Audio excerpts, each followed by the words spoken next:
Yep, that's me.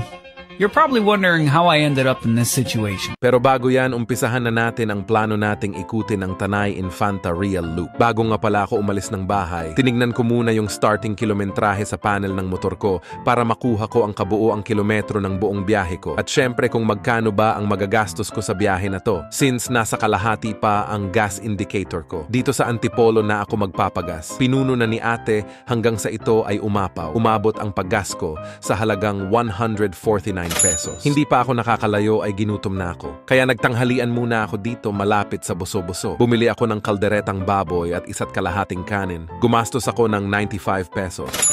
At pagkatapos kong kumain, ay sumakay na ako ng motor ko at hindi pa nakakalayo ay may nakita akong bakery. Tinanong ko si ate kung ano ang masarap na flavor ng donut. Ang sabi niya yung choco na may feelings sa loob. Sabi ko sana all may feelings. Bigla kaming nagkatinginan ni ate.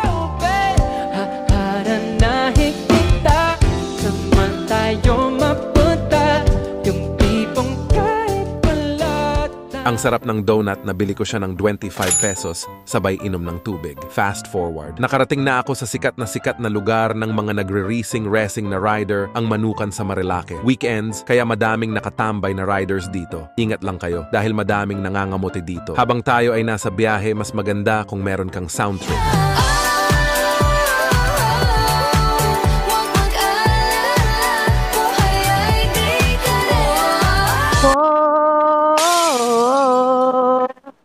Alala, buhay ni karera.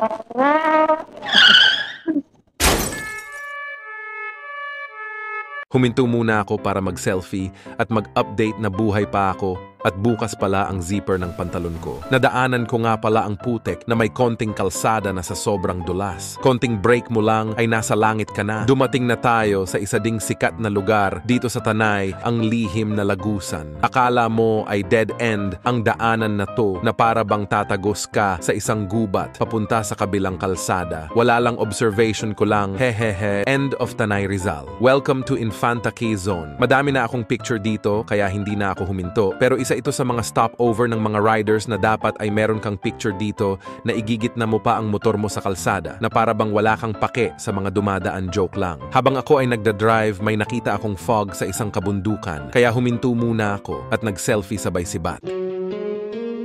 Sobrang na-enjoy ko talaga ang ride na to, lalo pagdating ko dito sa Infanta Quezon dahil sobrang ganda ng tanawin at ang gaan sa pakiramdam para akong nakahinga ng maluwag. Bigla na lang ako napaisip na kahit anuman yung problema na pinagdadaanan mo, magaang man o mabigat. Hindi tayo nilagay dyan para mas lalo tayong malugmok. Nilagay tayo dyan para mas lalo tayong palakasin at magpatuloy sa buhay. Isa sa gusto kong puntahan dito sa Infanta Quezon ay ang Agos River na may free entrance mapa, bata man o matanda ay libre. Pero meron silang pass-through fee na 10 pesos per vehicle. Medyo mabato lang ang daan, pero meron din silang simentadong daan sa kabilang kanto huli na ng malaman ko. Kaya dito ako napadaan sa pagpasok mo, matatanaw mo agad ang mga nagkalat na cottages na nagre-range from 500 to 1,500 pesos.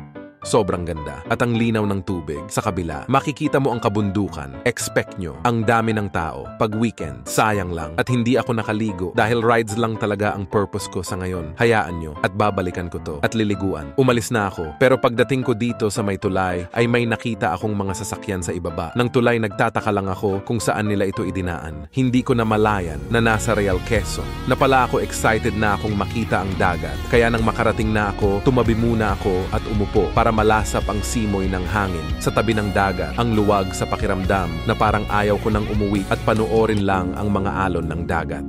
Pauwi na ako at wala nang interesting na nangyari, kaya sumatutal inabot ang Tanay Infanta Real Loop ko na ito ng 279 kilometers at gumastos lang ako ng 279 pesos sa buong biyahe. Follow and subscribe for more video like this.